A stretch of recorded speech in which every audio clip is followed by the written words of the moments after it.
Back now, of course, we were discussing the situation about Trigger Me Timbers. If you don't know what that is, where have you been? It is, of course, a WhatsApp group that's been set up. We've had two MPs basically suspended from the Labour Party because of some of the posts that they had made. Well, it's just been confirmed now that the Labour Party have indeed suspended more people. 11 Labour councillors have been suspended by the party after essentially they were found to be in that same group that Andrew Gwynn was in. The councillors, they're apparently from Tameside and Stockport, and a Labour Party spokesperson basically said they've done an investigation and a group of these councillors have been administratively suspended from the Labour Party. They've gone on to say as soon as this group was brought to our attention, an investigation was essentially launched.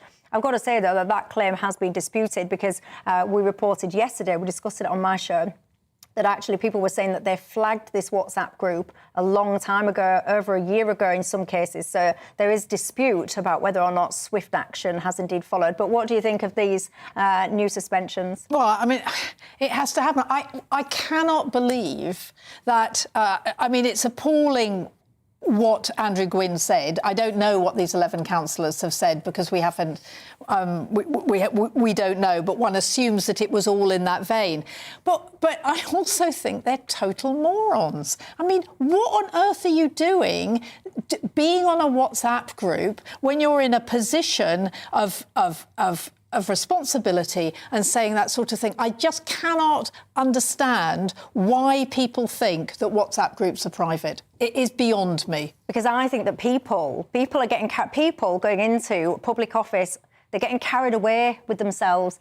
They've got this ego thing and they seem to think that they're superior. This is my opinion. They seem to think that they're superior to the constituents, to the voters. And I think they therefore think we can say what we want, we can do what we want because we're this kind of upper echelon. What do you make? I completely agree with that. I mean, there's a complete disconnect, isn't there, as we know, between those who govern us and the people. And the sense of fulfilling a duty to the people, being in politics because you actually want to deliver the country into a better place, which by definition means you've got to work for the people, that seems to have gone out of office. Office now is almost like the preserve of the elite, and actually once you get it, it's a sort of gravy train that they all cherish, which is why I think, partly why I think the country is in such difficulties. But, you know, you look at what was said on the WhatsApp group, actually you see parliamentarians in the Labour Party saying basically the same thing in a more sophisticated way in the open. I mean, I would say the Prime Minister is guilty of two-tier criminal justice, getting up and categorising everyone as far right, for example. You know, it's the same thing as what was going on in the WhatsApp group. It was just delivered in a different way. I think the entire lot of bloody awful. Sorry. Look, moral of the story is if you want to be in public office, don't let your ego run away with you and don't be thick. Basically, it's really not difficult to know not to be doing these kind of things on WhatsApp groups.